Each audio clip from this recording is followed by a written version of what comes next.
Friend this is Manish, welcome to sir classes. Subscribe करें sir classes को, press करें bell icon को ताकि सही समय पर आपको वीडियो मिल सके। आज की इस वीडियो में मैं बात करूंगा understanding teacher and teaching style. तो आप टीचर जब बनोगे ना तो आपको एक टीचिंग स्टाइल आनी चाहिए ताकि आप सही समय पर सही कंटेंट और सिलेबस को क्या कर सके, खत्म कर सके। तो इस वीडियो में मैंने दो पार्ट बना रखा है, understanding teacher and teaching style को, पार्ट 1 और पार्ट 2। दोनों आप वीडियो देखोगे ना तो पूरी कंसेप्ट समझ में आएगी। पार्ट 1 देखने के बाद पार्ट 2 जरूर देखना। तो बिना डिले किए हम इस वीडियो को स्टार्ट करते हैं। आज की इस वीडियो में मैं बताने जा रहा हूँ understanding teacher and teaching style. इसमें बात करेंगे, ये काफी इंटरेस्टिंग वीडियो होने जा रहा है। थोड़ा पेशेंसली आप इसको देखना लास्ट तक, क्योंकि ये वीडियो थोड़ा लंबा जाएगा। तो आप पूरी पेशेंसली करके आप मतलब लास्ट तक देखोगे ना तो पूरी कंसेप्ट समझ में आ जाएगा। कंसेप्ट समझने के लिए पूरी वीडियो आपको देखनी बहुत जरूरी होगी। इसमें मैं आपको डिस्कस करूंगा कि टीचर एक जो होते हैं उनका टीचिंग स्टाइल कैसी होनी चाहिए, और टीचर्स का जो मतलब पढ़ाने का तरीका, वो क्या क्या करे। एक जो फॉर्मल एजुकेशन क्लास में इंटर करने से पहले, स्टार्ट करने से पहले कैसे उनकी स्टाइल, क्या क्या किस चीजों पर उन्हें काम करनी चाहिए। तो ये सभी चीजों को हम डिस्कस करेंगे। उनकी टीचिंग स्टाइल को डिस्कस करेंगे, टीचर की क्या रिस्पॉन्सिबिलिटी है, वो सभी सारे चीजें इसमें डिस्कस करेंगे। तो इस वीडियो को काफी इंपॉर्टेंट है, तो ये वीडियो को आप देखना लास्ट तक, ठीक है। तो बिना कुछ टाइम वेस्ट किए हुए बताते हैं कि इसमें हम लोग क्या क्या पढ़ना है। तो पहला कंटेंट हम लोग देख लेते हैं। कंटेंट में हम लोग देखेंगे कि टीचिंग एज आर्ट। तो नेचर ऑफ टीचिंग में देखेंगे कि टीचिंग एक उसको टीचिंग को एक आर्ट है। टीचिंग आर्ट के रूप में कैसे हम उसको यूज करेंगे, साइंस के रूप में टीचिंग को कैसे हम लोग ये करेंगे, देखेंगे, है ना। Teaching as a morally laden activity देखेंगे नेक्स्ट। फिर हम लोग pedagogy and its relations with teachings, learning and instructions देखेंगे, ठीक है। नेक्स्ट हम लोग देखेंगे कंसेप्ट रिलेटेड टीचिंग देखेंगे, जैसे कि इसमें टीचिंग स्टाइल्स को देखेंगे, टीचिंग मॉडल्स को देखेंगे, टीचिंग मेथड, अप्रोचेज और टेक्निक स्ट्रैटेजी को देखेंगे। फिर हम बात करेंगे फेजेज ऑफ टीचिंग की। तो फेजेज ऑफ टीचिंग में हम लोग देखेंगे प्री एक्टिव फेजेज देखेंगे, इंटरएक्टिव देखेंगे फेजेज, पोस्ट एक्टिव देखेंगे, 3 फेजेज देखेंगे। उसके बाद हम लोग बात करेंगे मैक्सिम्स ऑफ टीचिंग, इसको मैक्सिमम ऑफ टीचिंग भी कहते हैं, ठीक है। लेवल ऑफ टीचिंग देखेंगे और teaching as a complex activity देखेंगे, ठीक है। तो अब बात करते हैं कि पहला जो है नेचर ऑफ टीचिंग के बारे में बात करते हैं। तो इसमें जो अगर हम डिफिनेशन को देख लेते हैं तो इसमें ऑक्सफोर्ड डिक्शनरी में जो कहा गया कि टीचिंग मीन्स जो होता है इम्पार्ट नॉलेज या स्किल होता है, गिव इंस्ट्रक्शन या फिलेशन या instil and inspire with, okay.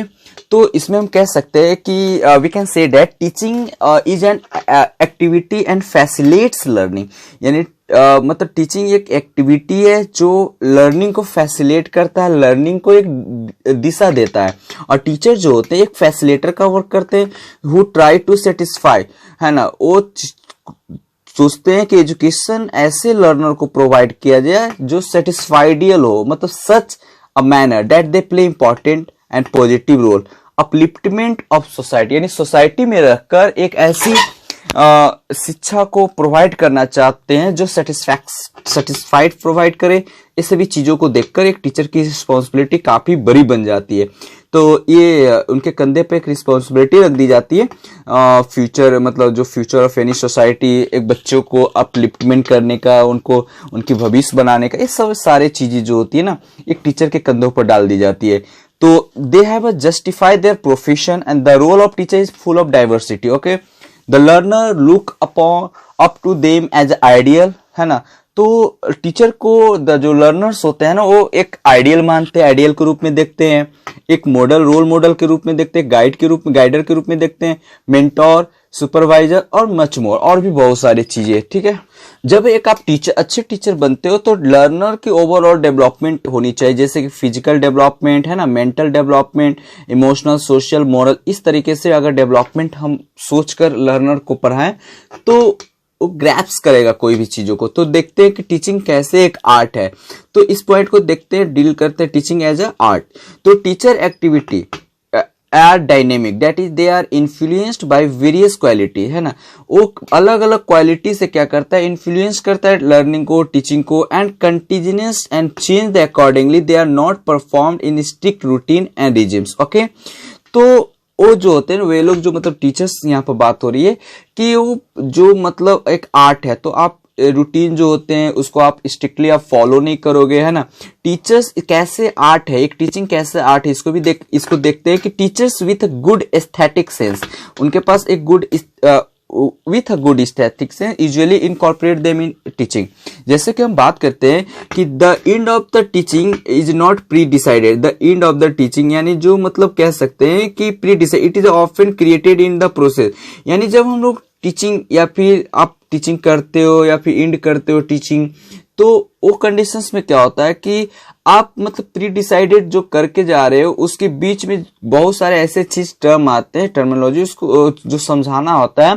तो एक टीचर को आर्ट आनी चाहिए कि बीच बीच में वैसे वर्ड का यूज करें, है ना, वो प्री डिसाइडेड नहीं हो सकता है, ठीक है। नेक्स्ट पॉइंट, कोई भी इंडिविजुअल जो टीचर्स होते हैं ना, एवरी इंडिविजुअल टीचर जो अपने अकॉर्डिंग, अपने एप्टीट्यूड के according, ability, personality, understanding, teaching और नॉलेज के अकॉर्डिंग क्या करता है, टीच करता है, ठीक है ना। तो इस जिससे क्या होता है कि टीचर्स का जो मतलब कह सकते हैं कि इफेक्टिव ऑफ टीचिंग जो हो जाता है तो काफी अच्छा हो जाता है। जैसे कोई उसकी voice, gesture, facial expression, body language, appealing personality, teachers add beauty to the teaching process। ये सभी चीजें अगर आपके अंदर होगा, एक टीचर के अंदर होगा, तो वो आपकी टीचिंग प्रोफेशन को क्या कर देता है, टीचिंग प्रोसेस को आप एक ब्यूटी, एक सुंदरता प्रदान करता है। यानी there is a flexibility in teaching, यानी मतलब कह सकते हैं कि टीचिंग जो है कैसे, इसमें फ्लेक्सिबिलिटी होनी चाहिए, फ्रीडम जो होनी चाहिए अपनी बातों को, यानी टीचर को अपनी बातों को एक्सप्रेशन रखने के लिए, और learners as well as learner और टीचर दोनों को फ्रीडम ऑफ एक्सप्रेशन, बातों को एक्सप्रेस करने के लिए, चीजों को एक्सप्रेस करने के लिए फ्रीडम होनी चाहिए, ठीक है।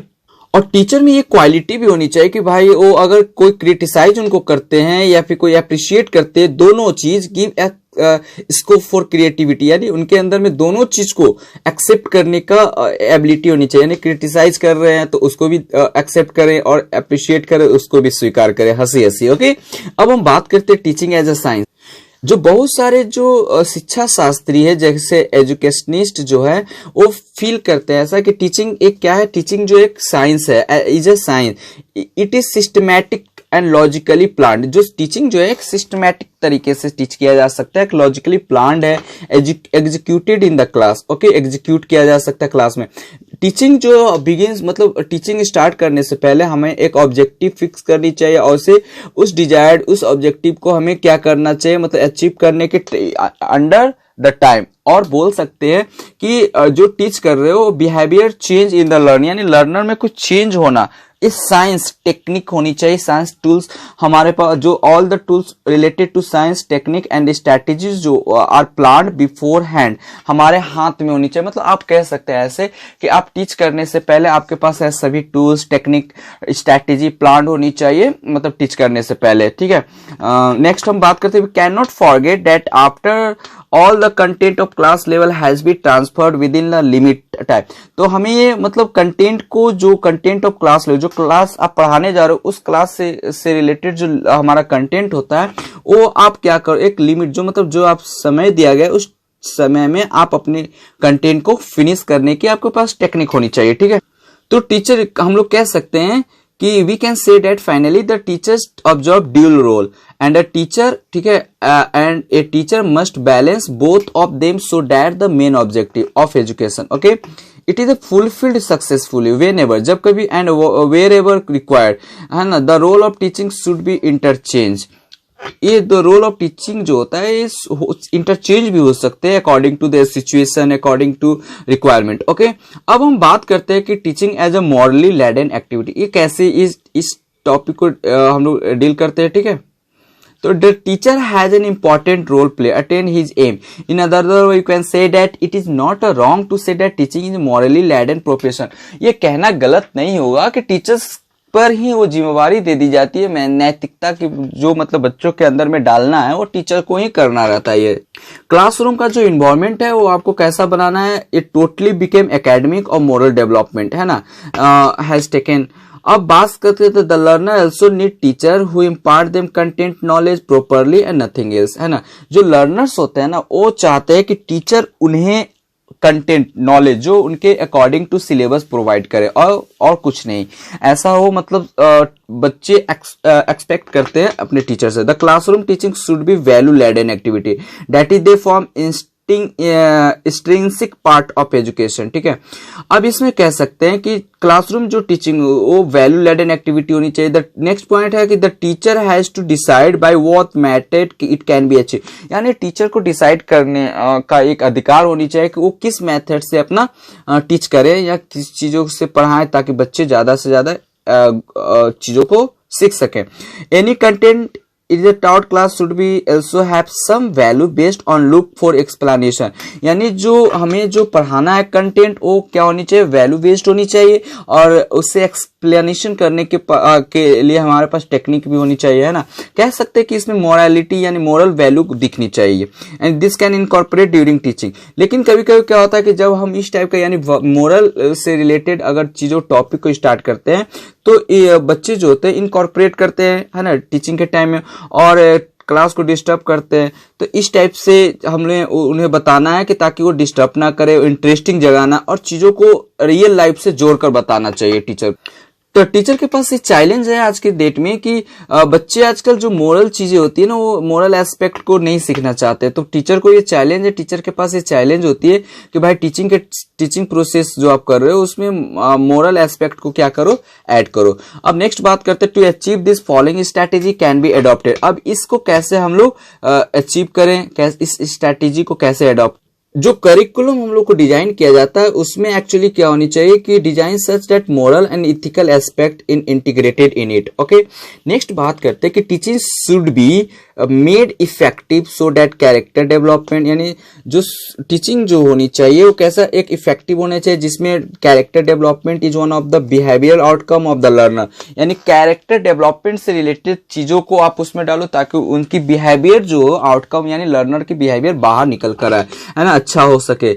नेक्स्ट बात करते हैं, it is responsibility of teachers, educator and teacher training, दोनों की रिस्पॉन्सिबिलिटी हो जाता है टीचर ट्रेनिंग इंस्टीट्यूशन को कि mould the training into effective teacher, यानी ऐसे टीचर जब ट्रेनिंग जो टीचर करने जाते हैं तो वह ट्रेनिंग करवाने वाले जितनी भी टीचर ट्रेनिंग होते हैं एजुकेटर, उन्हें टीचर को ऐसा इफेक्टिव बनाना है ताकि किसी भी सिचुएशन में किसी भी टाइम में वो क्या कर सकते हैं, अपने आप को ढाल सके और अच्छे से गाइड कर सके बच्चों को।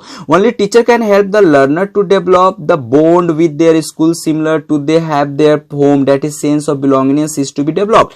कहा जाता है कि जो घर से स्कूल का जो बॉन्डेशन होता है, बॉन्ड होता है टीचर और स्टूडेंट के बीच में, वो काफी बड़ी होती है। काफी चीजों देखा गया कि पेरेंट्स के बाद अगर किसी चीजों के बच्चों में विश्वास होते तो टीचर का विश्वास होता है, ठीक है ना। टीचर को ऐसे पीयर को फीलिंग करवाना है कि ब्रदरहुड वाली, कम्युनल यूनिटी वाली strength and community service can help drive youth toward positive reduce vice and delinquency in them, यानी उन्हें मतलब ऐसा पीयर के साथ रिलेशन फीलिंग होनी चाहिए कि भाईचारा, मतलब एक कम्युनिटी मेंबर्स की तरह, एक फैमिली मेंबर्स की तरह, उनके अंदर में जो वाइसेज है, डेलिकेंसी है, मतलब जो दोष है उस चीजों को मतलब रिड्यूस करे, कम करे। ये सभी चीजें जो होती है ना, जो टीचर और ग्रुप जो बच्चे होते हैं वो काफी दोनों के बीच में अगर क्लोजनेस आएगा तो मोरल डेवलपमेंट जो होता है ना वो काफी ज्यादा मतलब डेवलप हो। तो टीचर की एक ये भी होनी चाहिए कि मोरल रिस्पॉन्सिबिलिटी बन जाती है कि taking into consideration the ability and aptitude learner and guide them accordingly. Teachers should try to make the class an environment which motivate learner and to fare according to their capability and capacity के अनुसार क्या होनी चाहिए, teachers को class का environment मतलब बनाना है और उस टाइप से बच्चों को मोटिवेट करनी। The learner in the class must have respect and trust of for each, ऐसा मतलब आप इन्वायरमेंट बनाओ क्लास के अंदर कि बच्चे क्या करे ना कि एक दूसरे अपने फ्रेंड एक दूसरे पर ट्रस्ट करे, टीचर को रिस्पेक्ट करे, एक दूसरे को रिस्पेक्ट करे। टीचर को must teach that character building is higher than academic achievement, ये सभी चीजें होनी चाहिए, है ना। Good morality is a precursor for a successful, यानी गुड मोरालिटी जो होता है सक्सेसफुल लाइफ को बनाने में पूरी इंपॉर्टेंट रोल प्ले करता है, ठीक है। Teacher should not avoid the inquisitiveness of learner related to. अगर बच्चे के अंदर क्यूरियोसिटी आती है कि अगर वो सेक्स रिलेटेड टू सेक्स से attraction, drugs, stress, abuse, suicide, ये सभी चीजें अगर जानने की इच्छा या फिर किसी प्रकार के क्वेश्चन करते हैं तो आप उसको अवॉइड नहीं करना, उसे अच्छे तरीके से बताना है बच्चों को ताकि वो समझ जाए। Next, teacher should arrange workshop. Teacher को एक ऐसा वर्कशॉप अरेंज करना चाहिए जो लाइफ स्किल से related. Okay, learner dislike direct lecturer और मोरालिटी, यानी लर्नर उस टाइप के टीचिंग स्टाइल को डिसलाइक करते हैं जो मोरालिटी लेक्चर के थ्रू दिया जाता है। इट्स अब इसीलिए टीचर को एक ऐसी टेक्निक अपनानी चाहिए ताकि वो इंटरेस्टिंग हो, ताकि वो मैसेज को अच्छे तरीके से डिलीवर कर सके, कन्वे कर सके। हमारा जो क्लासरूम होनी चाहिए वो मतलब आप इन्वॉल्व कॉग्निटिव होनी चाहिए, अफेक्टिव होनी चाहिए, साइकोमोटर एस्पेक्ट होनी चाहिए, है ना। लेकिन we are more bother about the cognitive, लेकिन हमारे जो कंट्री में सबसे ज्यादा फोकस की जाती है कॉग्निटिव पर, है ना। ये अफेक्टिव और साइकोमोटर पर मतलब ध्यान नहीं दी जाती। NCERT has taken a good step designing curriculum, है ना। एक नया स्टेप एनसीईआरटी ने उठाया जो करिकुलम को डिजाइन किया जहां पर टीचिंग इन्वॉल्व मॉरल वैल्यू, वहां पर टीचर को टीचिंग जो है, टीचिंग मतलब जो शिक्षण पढ़ाने की विधियां हैं उसमें इन्वॉल्व किया गया मॉरल वैल्यू को और dissemination with the content. The value based exercise must be taken up seriously bye teaching during teaching process, यानी टीचिंग प्रोसेस के समय, टीचिंग करते समय जो होनी चाहिए वैल्यू बेस्ड एक्सरसाइज होनी चाहिए ताकि बच्चे ज्यादा से ज्यादा क्या कर सके, सीख सके। नेक्स्ट है pedagogy and it's relation with teaching, है ना, लर्निंग एंड इंस्ट्रक्शन। तो ये पेडागॉगी का रिलेशन जो है टीचिंग के साथ कैसा है, लर्निंग और इंस्ट्रक्शन के साथ कैसा है, देख लेते हैं। तो as already maintain the pedagogy is a process of teaching. Pedagogy क्या होता है, एक प्रोसेस ऑफ टीचिंग होती है, यानी हम लोग कह सकते हैं, we can say that it is the discipline concern, यानी it is the discipline concern with the theory as well a practical aspect. तो ये डिसिप्लिन कंसेप्ट है, थ्योरी के साथ साथ प्रैक्टिकल एस्पेक्ट ऑफ एजुकेशन की, ठीक है। It elaborate that how best teaching can occur classroom for complete development of the, ये मतलब इलोबरेट करता है कि कैसे हम टीचिंग को बेस्ट किया जाए, क्लासरूम में प्रोवाइड किया जाए ताकि ज्यादा से ज्यादा बच्चों के बीच में उनकी कंप्लीट डेवलपमेंट हो सके, ठीक है। तो इसी संदर्भ में अकॉर्डिंग मतलब जॉन डीवी ने कहा था कि pedagogy involve the organic relation, यानी पेडागॉगी जो है एक ऑर्गेनिक इन्वॉल्व होती है, ऑर्गेनिक रिलेशंस बिटवीन करिकुलम और टीचिंग के बीच में, ठीक है। And it Intel study based, और ये जो होता है स्टडी बेस्ड होता है, socially just and ethically sound practical resulting from negotiation among the teacher, learner and others.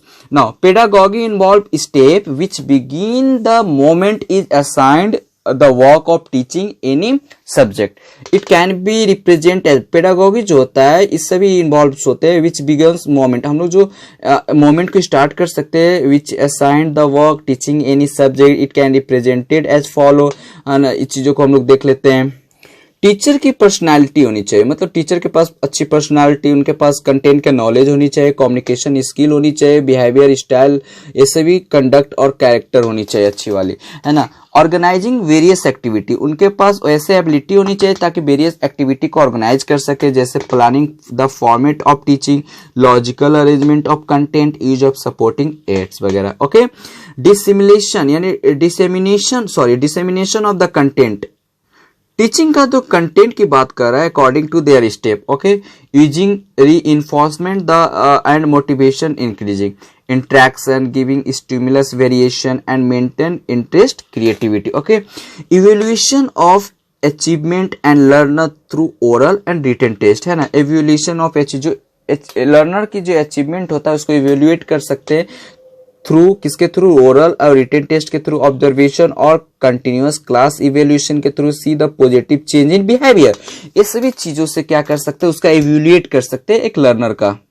इसी संदर्भ में बर्टन ने कहा था कि teaching is the stimulation, guidance, direction, encouragement of learning, okay. Next हम बात करते हैं कि pedagogy target teaching which prepare for future life such a जो पेडागॉगी जो होता है, पेडागॉगी या पेडागॉजी भी बोलते हैं इसे, टारगेट जो करता है टीचिंग विच प्रिपेयर, जो प्रिपेयर करता है फ्यूचर लाइफ के लिए, जैसे such as social skill, understanding teachings and cultural norms and ethical belief. और रॉबर्ट गैंग्स के अनुसार ये जो मेन फोकस हुआ instructional theory, that is how to connect instruction and learning systematically. Okay, इसमें बोला गया नेक्स्ट पॉइंट है कि usually teaching and instruction used synonymously. There is a very little but important difference between the two. जो instructions और teaching है वो दोनों एक मतलब साइमल्टेनियसली बोला जाता है, लेकिन थोड़ा सा बिट लिटिल डिफरेंट है उन लोगों में। जैसे कि इसमें हम बात करते हैं teaching begins it's journey much before it comes into action, है ना। एक्शन में आने से इसकी जो जर्नी होता है टीचिंग पहले से स्टार्ट हो जाता है, much before in the classroom. लेकिन instruction begin only when the teacher enter the classroom. Instruction तभी स्टार्ट होती है कि जब टीचर अंदर क्लासरूम में घुसते हैं और घुसने के बाद टीचर इंस्ट्रक्ट करते हैं, तभी इंस्ट्रक्शन स्टार्ट होती है। लेकिन जो टीचिंग होती है ना, वो टीचिंग हम लोगों को क्लास में घुसने से पहले, एक टीचर को क्लास में घुसने से पहले ही टीचिंग स्टार्ट हो जाती है ना। ये चीज बताया गया। अब बात करते हैं concept and related to teaching. तो इसमें हम लोग देखेंगे पहला teaching style, second teaching model और टीचिंग मेथड और टीचिंग स्ट्रैटेजी। ओके, तो पहला हम लोग देख लेते हैं टीचिंग स्टाइल। एक टीचर के पास कैसी टीचिंग स्टाइल होनी चाहिए, इस सभी चीजें काफी इंपॉर्टेंट होता है, ठीक है। ए ऑल टीचर ट्राई डिफरेंट, जब जो सभी टीचर्स होते हैं वो स्टाइल को अलग अलग तरीके से पढ़ाते हैं, कोई सेम स्टाइल से नहीं पढ़ाता है। तो हम लोग कह सकते हैं कि all teacher try different style teaching according to the situation and there are factor which affect the teaching style. तो थॉर्नटन ने कहा था, थॉर्नटन बी पॉल 2013 में कहा गया था, उन्होंने सजेस्ट किया 3 बेसिक टीचिंग स्टाइल को उन्होंने सजेस्ट किया था। उसमें से पहला जो था आपका द डायरेक्टिंग स्टाइल, यानी डायरेक्टिंग स्टाइल में होता है कि इसमें जो इट इज बेसिकली मतलब based on instructional based teaching. ये इंस्ट्रक्शनल बेस्ड टीचिंग होता है कि क्लास में जाकर टीचर क्या करते हैं, इंटरेक्ट करते हैं डायरेक्ट लर्नर के साथ, ठीक है। क्लास में जितने भी टीचिंग लर्निंग प्रोसेस होता है वो ज्यादा डायरेक्टली इंटरेक्ट करते हैं। यानी इसमें कह सकते हैं कि एज ए एक टीचर जो होता है कि मतलब क्लास में जाकर इंटरेक्ट करता है, चाहे वो डेमोन्स्ट्रेशन मेथड हो, लेक्चर मेथड हो, लेक्चर कम डेमोन्स्ट्रेशन मेथड हो, या ऑडियो विजुअल प्रेजेंटेशन हो, या रीडिंग राइटिंग हो। तो इसमें ये इस स्टाइल को डायरेक्टिंग स्टाइल मेथड में डाल सकते हो, ठीक है। नेक्स्ट हम बात करते हैं the discussing style. Discussing style में जो है कि इस स्टाइल में तो बच्चों को मतलब जो हमारा लर्नर्स होते हैं उन्हें फ्रीडम देना चाहिए, स्पीच एंड ओपन इन्वायरमेंट, एक ऐसा इन्वायरमेंट क्रिएट करना है ताकि वो डिस्कस कर सके किसी भी टॉपिक को, किसी भी पॉइंट को क्वेश्चंस कर सकते हैं। अगर ऐसा करने से क्या होता है, जो इंटरेक्शन जो रिलेशन बनता है टीचर और स्टूडेंट के बीच में वो काफी फ्रेंडली हो सकता है और बच्चे काफी मतलब चीजों को समझ सकते हैं इंटरेक्ट करने के वजह। तो interaction quite obvious in the style, इस मेथड को डिस्कसिंग स्टाइल मेथड कहते हैं। नेक्स्ट हम लोग delegating style. In this style में लर्नर क्या होता है, interested upon their assignment, upon their assignment के थ्रू इंटरेक्ट होते हैं। यानी इस स्टाइल में टीचर्स क्या करते हैं, चीज बच्चों को जानने की कोशिश करते हैं, उनकी नॉलेज को, उनकी एबिलिटी को, है ना। इसमें इस स्टाइल में क्या होता है कि teacher give them the authority to decide how to work and which will ensure success in performing their task. तो कैसे चीजें को करनी है और आप अपने काम को कैसे परफॉर्म करोगे, अपने टास्क को कैसे फुलफिल करोगे। अब नेक्स्ट हम बात करते हैं टीचिंग मॉडल्स की। तो टीचिंग मॉडल्स में क्या होता है कि इसमें जैसे ब्रूक्स जॉयस ने कहा था कि school facility and individual teachers create life, चाहे स्कूल फैकल्टी बोलने की जगह हम फैसिलिटी बोल दिया, I am so sorry. School faculty and individual teachers जो होते हैं वो क्रिएट लाइफ को क्रिएट करते हैं स्कूल में, या फिर बाय मॉडल्स ऑफ टीचिंग के थ्रू, ठीक है। They choose and create. Okay, तो इन्होंने कहा था इसमें और कहा गया था कि one need a good teaching style, है ना, जरूरत टीचिंग स्टाइल तो जरूरत है, लेकिन इसमें कह रहा है कि the teacher must be aware of the teaching model, यानी टीचर को एक टीचिंग मॉडल से बहुत ही जरूरी है अवेयर होना, यानी that should be used in classroom, जिसको क्लास में उसको टीचिंग मॉडल को यूज करना है। यानी कह सकते हैं इसको हम लोग ऐसे समझे कि एक आर्किटेक्ट होता है जो क्या करता है कि अगर कोई बिल्डिंग को कंस्ट्रक्ट करने से पहले उसको पेपर पर सिमिलरली क्या करता है, उसको पेपर पे एक रफ वॉक करता है, एक डायग्राम बनाता है, डिजाइन बनाता है, और उसी प्रकार से एक टीचर्स को प्रीपेड होनी चाहिए अपने डिजाइन के साथ, आइडिया के साथ, मतलब एक लर्नर के समक्ष टीच करने से पहले, यानी क्लास में इंटर करने से पहले या लर्नर को कुछ टीचिंग करवाने से पहले। टीचिंग जो मॉडल होता है वो हेल्प करता है टीचर को अपने जो इफेक्टिव और सक्सेसफुली, यानी इफेक्टिव टीचिंग देने में लर्नर्स को ये काफी सक्सेसफुली होता है मॉडल्स के थ्रू। आप सही टाइम पर सही चीज पढ़ाकर आप क्या कर सकते हैं, चीजों को आप बता सकते हो, बहुत सारी चीजों को आप बता सकते हो, ठीक है, एक सही टाइम पर। इट शुड हेल्प, जो मॉडल्स होता है ये हेल्प करता है बेटर परफॉर्मेंस बोथ टीचर और लर्नर, दोनों को अच्छे परफॉर्म करने में बहुत ही बेटर हेल्प करता है आपका टीचिंग मॉडल। नेक्स्ट बात करते हैं, should help in building interesting and motivating environment in the classroom. Okay, next हम बात करते हैं, it should help in development creating innovative idea and teacher as well as learner, दोनों को। और it should help in bringing out the expected behaviour change in the learners. Okay, तो I hope आपको ये मतलब कह सकते हैं टीचिंग और टीचर और टीचिंग स्टाइल जो हम लोग पढ़ रहे हैं टीचिंग, तो इसमें और भी बहुत सारे types of teaching model, teaching method and approaches, inductive deductive method, ये सभी प्रोजेक्ट मेथड, ये सभी हम लोग देखेंगे। लेकिन इस वीडियो में यही फेजेज ऑफ टीचिंग मॉडल्स है, फेजेज ऑफ टीचिंग स्टाइल्स है, ये सभी हम लोग देखेंगे नेक्स्ट वीडियो में। आज के लिए इतना ही, क्योंकि ये पार्ट जो ये वीडियो है ना काफी लंबा होने की वजह से इसको 2 भाग में मैं बांट दिया हूँ।